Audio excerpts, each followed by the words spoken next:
ነይ። አሁንማ እየተረዱ ያሉት ነገር ቢኖር አባዬ ምን ያህል እንደሚጠላኝ ነው። እንዴት ካልጠፋች ሴት እቺ ለትዳር ያስበኝ? ክፈትልኝ! ፈናን በፍጹም ከዚህ ክፍል መውጣት የለባትም። በቀን አንድ ጊዜ ምግብና ውሃ ከሰጠሻት በቂዋ ነው። እሷም እንደ ወንድም ተብዬው አብዶ ከዚህ ቤት ይወጡልኝ ይሆናል። አይመስልሽም? ይመስለኛል።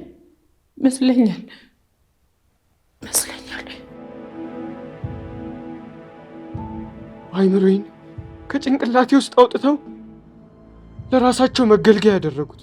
አባቴን አላውቀውም። ለአንድ ጽዳት ሰራተኛ ልጅ ሲባል ይሄ ሁሉ የሰርግ ድግስ፣ ይሄ ሁሉ ወጪ። እዚህ ክፍል ውስጥ ምንም አይነት ካሜራ የለም። እሺ፣ ከዚህ ቤት በሰላም መውጣት ብቻ ነው የምፈልገው። ሄሎ አባዬ፣ ይሄው ከሚስቴ ጋር ጥሩ ጊዜ እያሳለፍኩ ነው።